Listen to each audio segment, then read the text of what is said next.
저는 김종인 위원장 때문에 참석했습니다. 그러니까 김종인 위원장께서 지난번에 제가 분당갑에 국회의원 보궐선거 개소식을 할 때 와서 축서를 해주셨습니다. 그래서 거기에 대해서도 감사드리고, 그리고 또 지금 현재 대한민국의 굉장히 어려운 상황에 대해서 해안을 가지고 계신 분이니까 여당이 어떻게 하면 이 위기를 극복하는데 주체적으로 앞장서 나갈 수 있는가, 거기에 대한 말씀을 듣고 싶어서 갔었어요.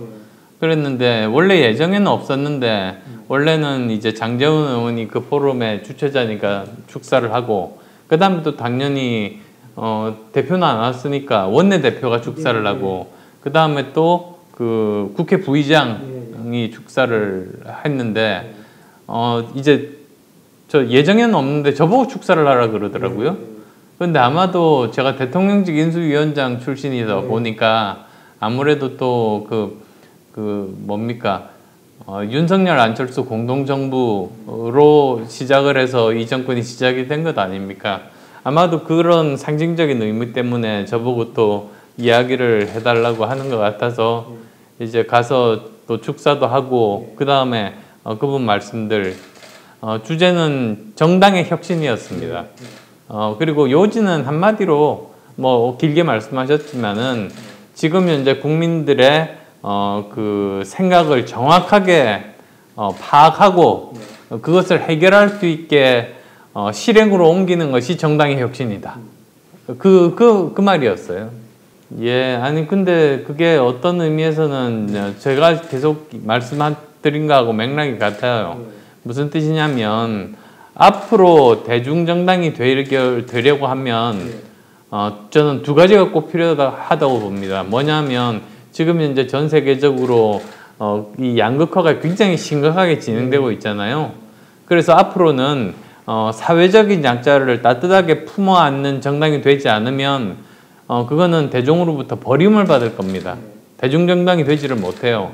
그래서 그거는 민주당도 마찬가지고, 그리고 또 그러니까 민주당도 무슨 뭐 일부 특정한 그 기득권 노조만 이렇게 대변해 가지고는 국민의 지지를 받지 못하고, 그 다음에 국민의힘도 사실은 기득권자만 대변해서는 안 되는 거죠. 그게 첫 번째이고, 그 다음 또 두 번째로는 모든 어떤 사회 문제를 해결할 때 보통 보면은 이념지향적인 사람들이 가진 것이 자기 머릿속에 있는 세상을 이 세상을 만들려고 하잖아요. 지금 세상을 자기 머릿속에 있는 세상처럼 만들려고 바꾸려고 하는데 그거 굉장히 시대착오적인 거거든요.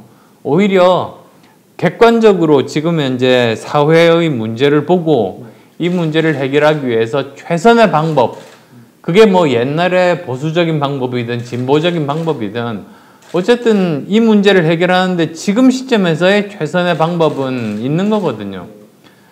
그렇게 해서 문제를 해결하고 세상을 바꾸는데 집중을 하는 것, 그게 바로 실용주의적인 정치, 실용정치의 관점입니다. 그래서 이념 정치에 매몰되는 것이 아니라 실용 정치를 추구하는 정당만이 국민의 그 지지를 받을 것이다. 제가 가지고 있었던 문제 인식이 바로 그 두 가지 점인데 정당 개혁에 대해서는 정확하게 짚으셨어요. 저하고 생각이 같으십니다. 아니 저 사실 신문에 계속 나섰었는데 언론에 꾸준히 명절 때마다 찾아뵙고 말씀 나누고 그랬었습니다. 그리고 1대1로 만날 때는 굉장히 잘 이렇게 조언해 주시고 따뜻하게 대해 주세요. 그게 이제 근데 또 바깥에서 이제 서로 정치적인 진영이 다를 때는 또 자기 역할이 있는 거지 않습니까? 그럼 또 자기 역할을 충실히 하는 것이고 계속 그래 왔었던 거죠. 근데 여전히 저는 배울 점이 많은 분이라고 생각하고 그렇게 계속 관계를 가져왔기 때문에 이번에 같은 경우에는 재보궐선거 축사하러 그 멀리까지 와주셔가지고 격려해 주시고 따뜻하게 말씀해 주시고 그러셨죠. 그 두 분이 사실은 그러니까 다른 분들이 보기에는 의외일 수도 있지만 저희는 안 그래요. 그분이 재선 의원 중에서 간사입니다. 그러니까 재선 의원의 목소리를 대변할 수 있는 대표격인 분이죠. 그래서 사실 재선 의원들의 목소리가 당의 지도부에서 반영되는 것이 중요한데 지금 현재 국민의힘의 최고위 구성을 보면 재선 의원이 없습니다. 그래서 저는 뭐 국민의당 출신도 좋지만 국민의당 출신의 목소리는 한 사람이면 충분히 반영할 수 있고 오히려 재선의 목소리까지 반영하는 게 그게 건강한 정당의 그런 의견 의사결정 구조가 되리라고 그렇게 생각을 한 거죠. 저는 그 문제 첫날부터 시작해서 계속 지속적으로 비판하고 진실을 규명해야 된다고 주장하고 그 해수부 가족들 정치인 중에서 제일 먼저 만났고 부산 가서요. 그리고 그 이후에도 지속적으로 그러니까 대통령직 인수위원장 할 때도 만났고 이번에도 또 마찬가지입니다. 계속 이건 왜 제가 이 문제를 가장 중요하다고 생각하는가 하면은 국가의 존재 이유와 직결되거든요. 국가가 존재하는 이유는 하나죠. 국민의 생명과 안전을 지키기 위해서 국가가 존재하는 거지. 나머지는 그 다음이거든요. 근데 이 해수부 공무원 피격 사건은 국가가 국민의 생명과 안전을 지키지 않고 방기했던 사건이에요. 시간이 있었잖아요. 미리 알았잖아요. 근데 총살 당하고 불태워지는 거를 그냥 놔두고 있었잖아요. 그 다음에 또 밤중에 1시 반인가?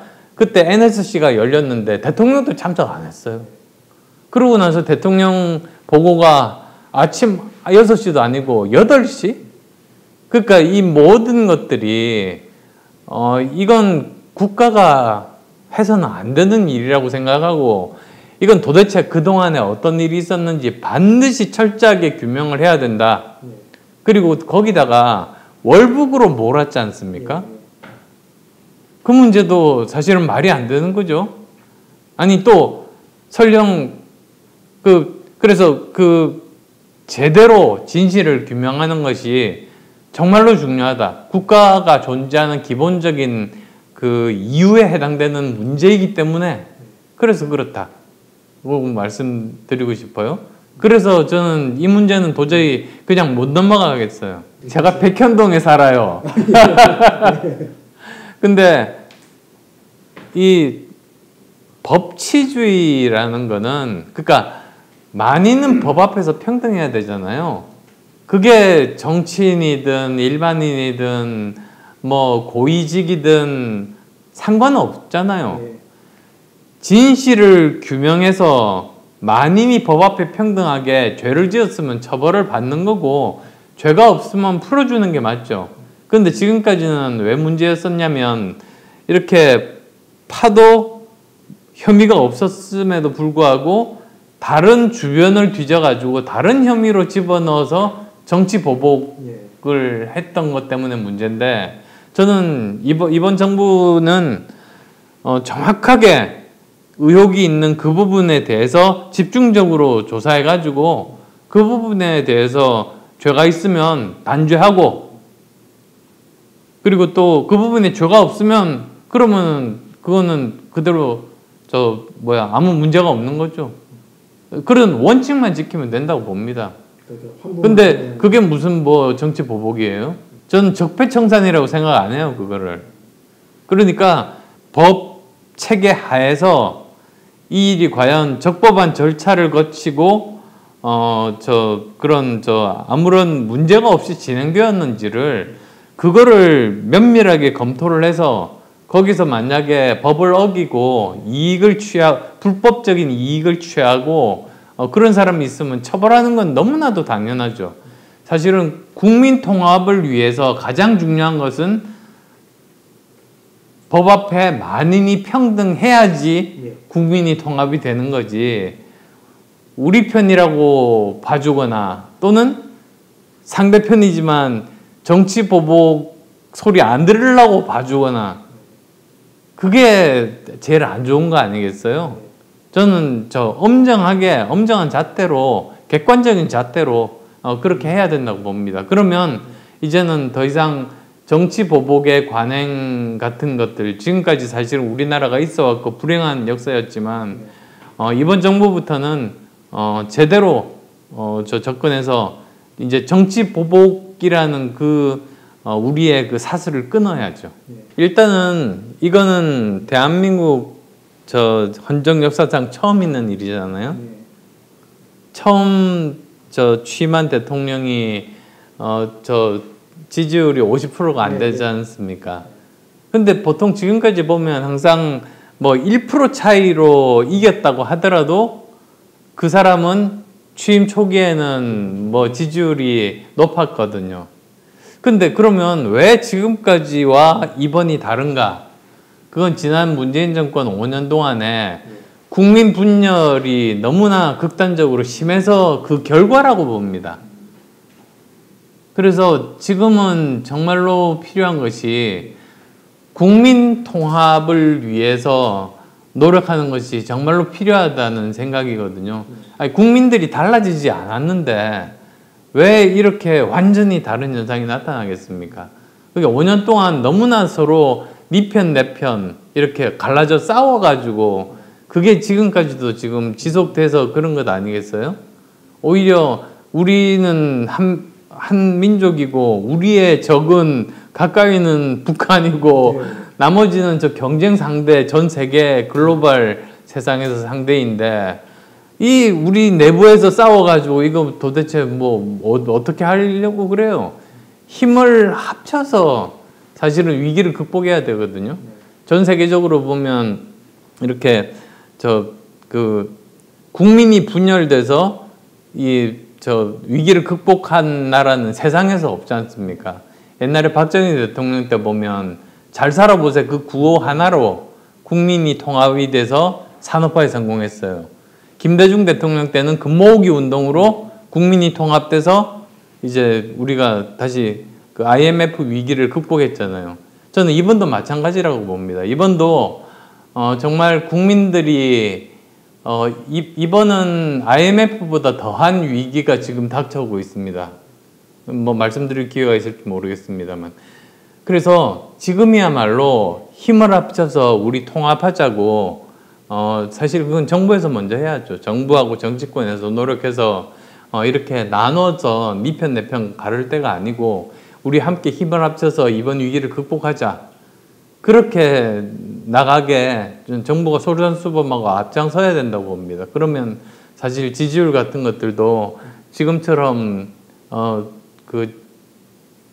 처음 보는 이런 현상들이 나타나지 않게 만들어야죠. 이건 국민적인 불행입니다, 사실. 제가 독일 가가지고 지한파 독일 학자분들하고 이야기를 나누다가 그 이야기를 들었어요. 한국 정치를 보면 좀 이상하대요. 그래서 저한테 물어보고 싶대요. 원래 정치라는 거는 정치인들이 지지자들의 이익을 보호하기 위해서 정치인들끼리 싸워서 그 지지자들의 이익을 보호해 주는 게 정치의 역할이잖아요. 근데 한국을 보니까 반대더래요. 오히려 정치인들의 이익을 보호해 주기 위해서 지지자들끼리 싸운대요. 아니 세상에 이렇게 엉터리 같은 현상이 어디에 있어요? 이거는 국민들을 정치인들이 속이는 거라고요. 그게 팬덤 정치에 저는 폐라고 보는 입장이고, 그리고 저는 국민들도 좀 깨어나서 도대체 정치가 뭐지? 이게 무슨 연예인도 아니고 우리가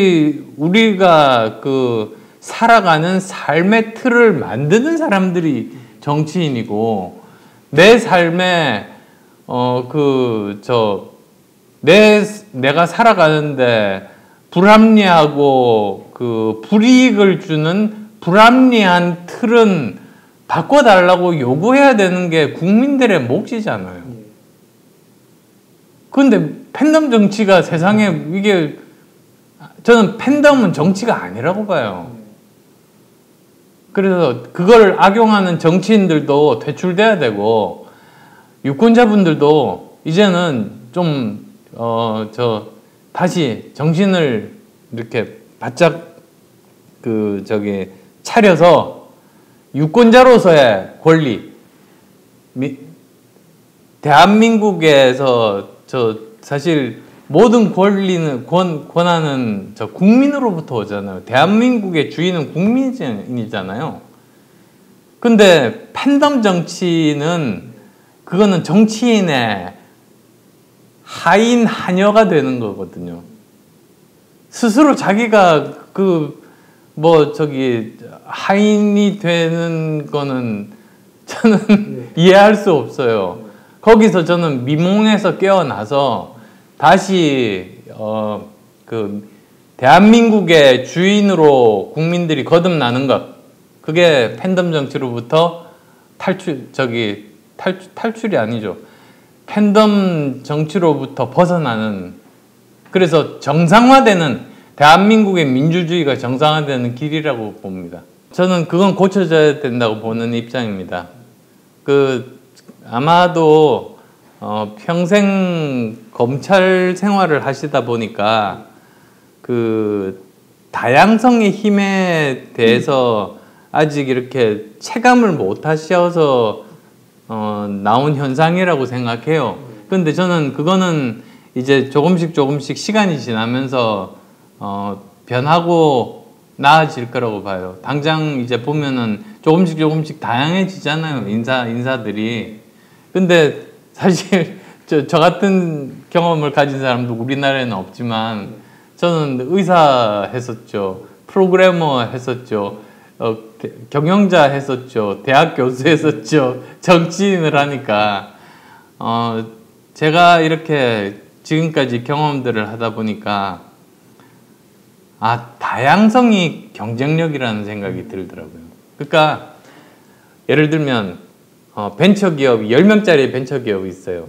천재가 10명이 모여있는 기업과 다양한 성격의 다양한 전공 분야에 또 다양한 백그라운드에 그런 사람들이 모여있는 기업과 보면 다양성이 이깁니다.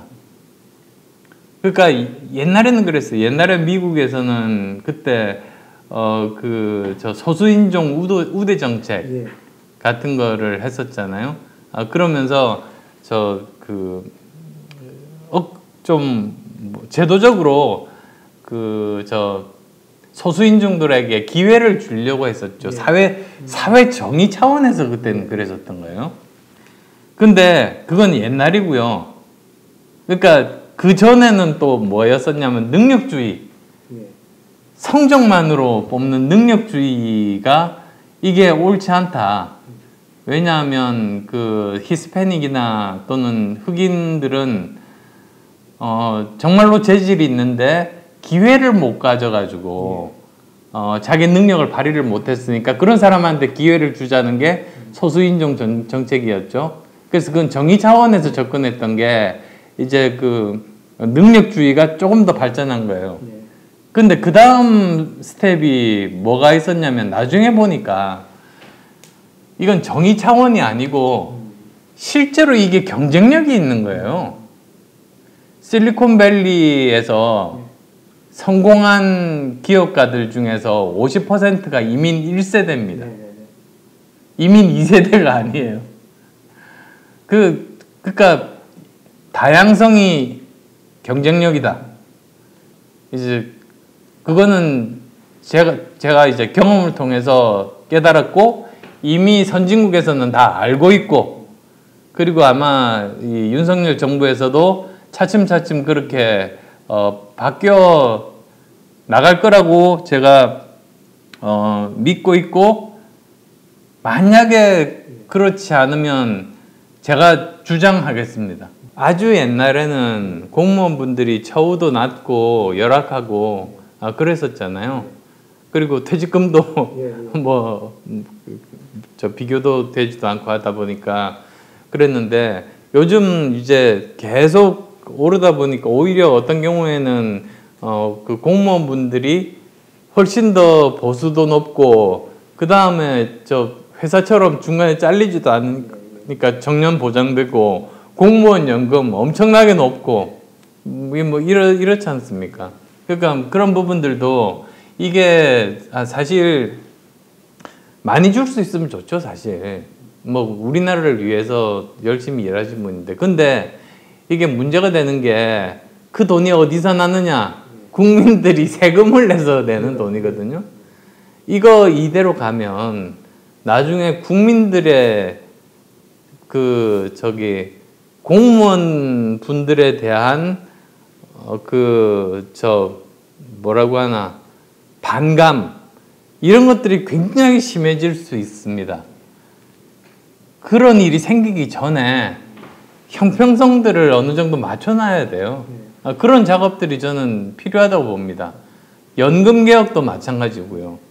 예, 모든 분야에서 그래서 국민들 세금으로 운영이 되는 국가기관 그리고 중앙정부, 지방정부, 공공기관, 공기업 다 마찬가지로 효율적으로 그렇게 써야죠. 그러니까 일단은 22%를 25%로 문재인 정부에서 올렸잖아요.